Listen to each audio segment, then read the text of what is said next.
দিল। তখন ডিপজল ভাই বললো এই মহিলা কিভাবে ঢুকলো, মহিলার গায়ে ধাক্কা দিয়ে ভাই করে দে।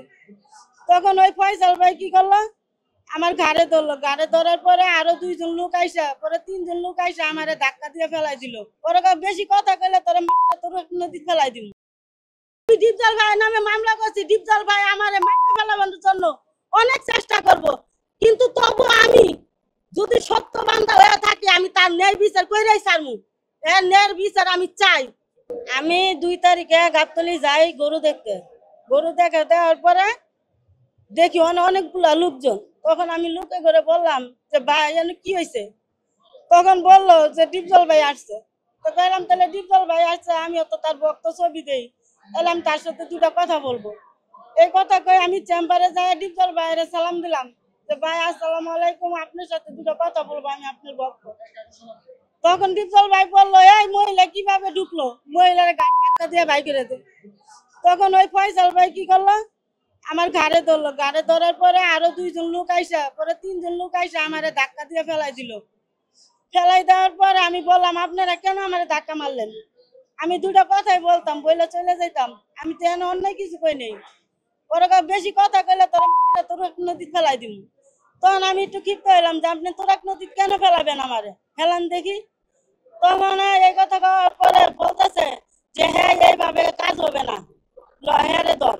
ধরার পরে এই কথা কওয়ার পরে 10-15 জন লোক নিয়ে আসলো, নিয়ে আসার পরে আমার হাত পা ভাঙলো, বাঁধার পরে যেরকম সেরকম সেরকম আমার তলপেটা লাগছে, আমার শিলি বাড়ি আছে, খেলবারে লাঠি দিয়ে আইরা পরে ফয়সালা কইতাছে অনেক একটা গেলান আছে ছোট, এই গেলানটা নিয়ে আয় ওরে জন্মের একটা শিক্ষা দিয়ে দে। তখন এই গেলানটা নিয়ে আইসা পরে হাত পা বাঁধা ছিল, আমি কিছু করতে পারি না, পরে পিছন দিয়ে আমার ডাইলা দিছে, ডাইলা দিয়ে আইরা পরে কয় কি কথা জন্মের শিক্ষা হয়ে গেছে ওরে সাইডা দে। তখন আমার সাইডা দিল, তখন আমি শরীরের জ্বালায় আমি কিছু করতে পারি না। পরে আমি রাত্রে আইসা পড়ি 9টার দিকে। আসার পর আমার আত্মীয় স্বজন জিজ্ঞাসা কি হয়েছে, আমি ওরা কইলাম আমি কোনো কথা কই নাই। না কথা কইয়া পর আমি অনেক ঘুমাই গেছি, আমার এমন বড় বড় ঠুয়া উঠছে। সকালে উঠে দেখি এই যে আমার হাত পা বাঁধছে, এই যে আমি ভিতরে ওই যে ঠুয়ালা ছবিটা ওই আমার ওই আপার কাছে।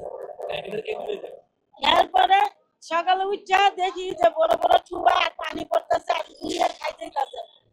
এই খাওয়ানোর পরে আমার বাসার নিচে যে বাড়াইতে থাকে হেরা আর আমার স্বামী আর আমার মা বাবা সবাই নিয়ে ঢাকা মেডিকেল ভর্তি করা, 3 তারিখে ভর্তি করা। ওরা 3 তারিখে নিচে থাকি, 4 তারিখে উপরে তুলে। ওরা আমি 11 তারিখে ছুটি পাই। 11 তারিখে ছুটি পাইলে আমি 12 তারিখে মামলা করতে যাই। মামলা করতে গেলে পুলিশ আমার মামলা নেয় না। এরপরে আমি ঘুরে আসি, আসার পরে রাত 8টার দিকে ফয়সাল আমার হুমকি দেয়।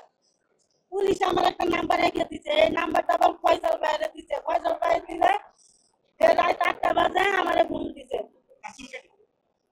ফোন দিয়ে বলতেছে এই তুই মামলা সামলা করতে কেন গেল, তুই এইসব বাদ দে, আর নইলে তুই যদি চাস তাহলে তোর ওর ফ্যামিলি তুই ফেলাই দিবি, তুই কিছুই করতে পারবি না, তুই এখন ডিপজলের ক্ষমতায় কিছু তুই জানিস না। তখন আমি কইলাম আমি লেজ্জা বিচার চাই যে আপনি কি পারলে করেন। এইটুকের মধ্যে আমি আসি। আদালতে আসছেন কি জন্য? আদালতে আসি আমি 17 কোটি মানুষের কাছে আমার জান ভিক্ষা চাই এবং আমি ন্যায় বিচার চাই, এবং আমার শেখ হাসিনা খালেদা জিয়া, আমার খালেদা জিয়া মা জননী আপনার কাছে আমি বিচার চাই। ডাক্তার আনু সাহেব, আমি একটা নারী হয়ে আপনার কাছে এই বিচারটা চাই। কেন ডিপজল ভাই আমার শরীরে মারলো, হুকুম দিল, এই বিচারটা আমি 17 কোটি মানুষের কাছে আমি এই বিচারটা চাই। আপনাদের কাছে অনুরোধ, আমি ডিপজল ভাইয়ের নামে মামলা করছি, ডিপজল ভাই আমারে মাইরে ফেলানোর জন্য অনেক চেষ্টা করব, কিন্তু তবু আমি যদি সত্যবান্ধা হয়ে থাকি আমি তার ন্যায় বিচার কইরাই ছাড়মু। এর ন্যায় বিচার আমি চাই।